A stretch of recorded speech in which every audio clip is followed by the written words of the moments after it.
it's no problem being married to a strong woman. It's a big problem being married to an independent woman. And there's a big difference between a woman who's independent and a woman who's strong. A woman who's strong comes along and she strengthens you. An independent woman, she's fighting you and she's exhausting you. Since in our age, like, sex is everywhere, and a lot of young guys have friends that are just sleeping around, and they kind of don't have any remorse. They're just kind of okay, and it's kind of our generation is okay with just using women and like experimenting and testing to make sure, but it's all just an excuse of lack of self-control and discipline. But like, what are the reasons why young men should wait for marriage and abide by, not having sex outside of marriage? What is the benefit of that? Well, I mean, there's a whole bunch of reasons. You're my son. As your dad, I didn't do this right. I didn't know the Lord, and I met your mom, and I was sleeping with her, and then God saved me, and I'm reading the Bible, and I'm like, I need to do a cranial rectal extraction. Like, I gotta pull my head out, and I gotta get this figured out. And so, but what happens is, number one, if you're disobeying God, He's not going to bless you. God's only going to help you if you're obeying. If you're disobeying, there's no grace and help for that. Yeah. There's no guy who's like, man, I'm living and sleeping with my girlfriend and we're fighting all the time. Lord, can you help me? He's like, no. I'm not helping that. In addition, as a man, you've lost your headship and leadership, because you can't look at your girl and say, hey, that's wrong. She's like, we do wrong things all the time. Yeah. And so you've lost your moral authority to lead. In addition, as a man, what has just happened is you have abdicated your leadership to her for sexual favors, meaning you're being manipulated. And a lot of guys are like, well, I would lead, I would, take her to church, I would say no, I would, deal with some things, but, she takes her clothes off. And what that is that is a compromise that doesn't change once you get married. And a lot of women, even today, like, part of the problem today too is women are feminists, and feminists are nasty. And they either hate men or they just sleep with men, or some women are as perverted as men. It's single cell work there, right? Like, Yeah. you don't need much thought. You're like, hey, this is how I'm programmed. It's like, we know you're not the first one we've had around here before. Yeah. I also think a lot of us, like, screw tape letters. Like, a lot of us, like, Satan's sitting there behind the screen. He's like, yeah, let's get him to do this next. This works on all of them. And this is nothing new. And so I that's what, when I think about young men, or like how as a young man, you're like, oh, I'm going to, and also not like God's like watching this while it's going on. And you're like, I'm so hidden. And it's like, you're an idiot. Yeah. You're out for open. God sees it all. And who are you kidding yourself? Well, and then there's a shame and there's a conscience issue that comes as a believer. As a man, you just know that you're doing wrong. And that's where I encourage men, get married young. It says in 1 Corinthians 7, it's better to marry than burn with passion. And so it's like, you don't have to get married young, but if you are a guy who's like, I'm heterosexual, I want to, have sex and a life, again, figure out, how do I get the debris off my runway so I can get there? Well, and that gets back to, I also think that there's like the parental older generation where it's like, hey, I think some people would say like, oh, you shouldn't get married while you're in college. Really? Where is that written in the Old or New Testament? That's it. And that's the issue too, or it's like, well, that's not how everybody does it. Correct. But that's everybody's failing at it. Well, I agree. But that's back to the parable of the treasure. It's like, he was the only guy that did it. And you know what? He got the treasure. So it's like that again, copycat. Oh, that's not how everybody else does it. And so I think about it more like, okay, if I can speed up time as an older person with my own kids, and that aligns with that, wonderful. Totally. But you have to be wanting to go towards the same goal with that. And I think that's where it breaks down. Yeah, I got married at 21 in college, and this year, we're going to celebrate in the next year 35 years of faithful Christian marriage. And so there is no easy way to get and stay married. It's always going to be a lot of work. And in my opinion, the earlier you get started, the better you are. And the single years can be very selfish years. Very. And so, like, if you get married young, you're like, I don't really know what it's like to be single. We've been serving each other the whole time. When two selfish people that have had a decade of just self-indulgence get married, that's going to be pretty rough to turn into service. A lot of debris. A lot of debris A on lot the of runway. debris. Yeah. Anything else, son?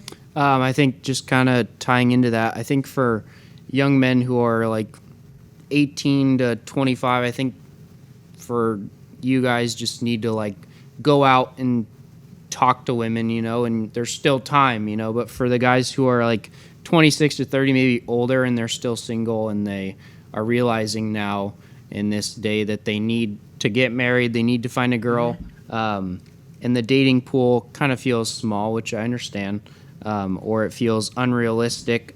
Do those men need to lower their standards, just keep waiting on God? What should be their path forward? Well, here's what I would say. There's a clock, like just like we're gonna all die, whether we like it or not.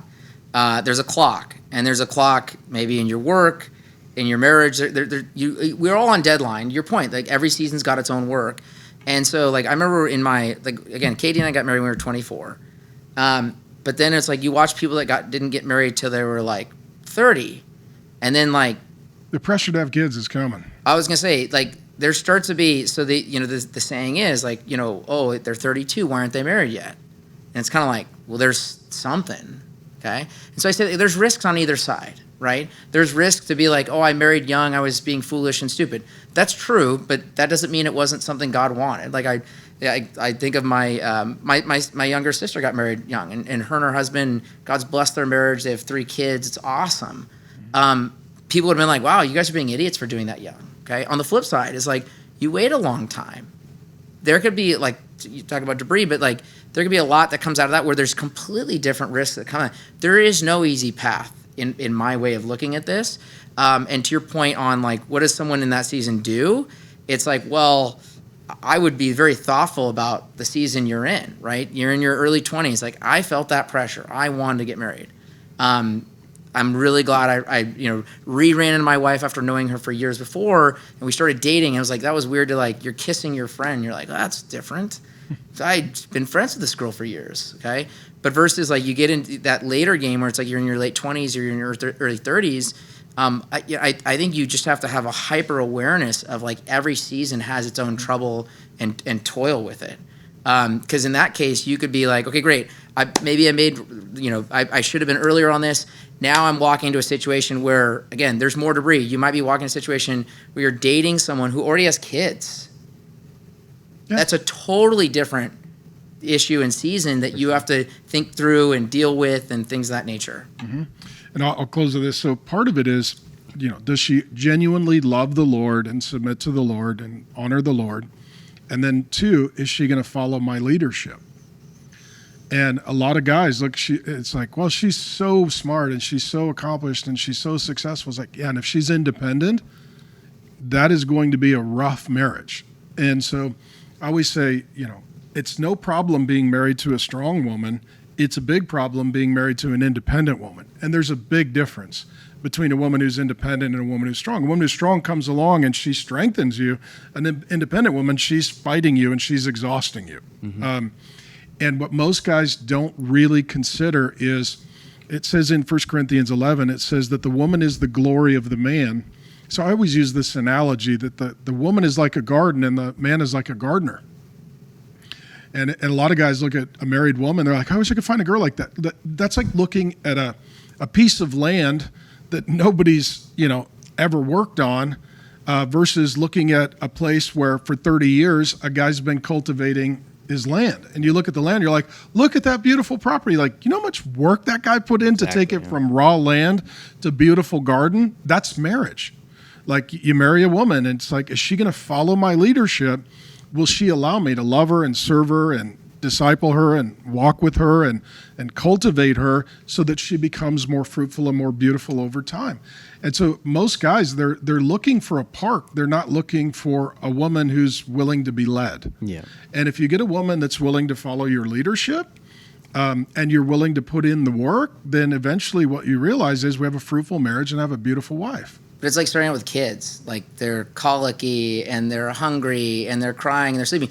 And you wake up and you're like, hey, they became a 40-year-old person someday. Yeah, and it took some work to get there. A lot of work to get there. Yeah, and so in closing, the story of your mom, like when I met her, She came out of an abusive relationship. She was very shy. She was very beat down. She had been she'd been through some very significant trauma. I didn't know to what extent until years later in the marriage.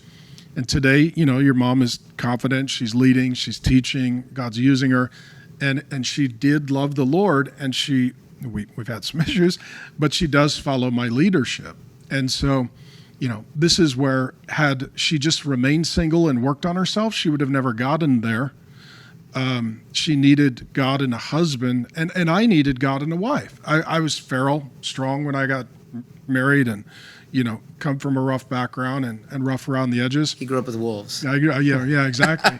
But then by having a wife and then having kids, you're like, okay, this is God now using the family to disciple me.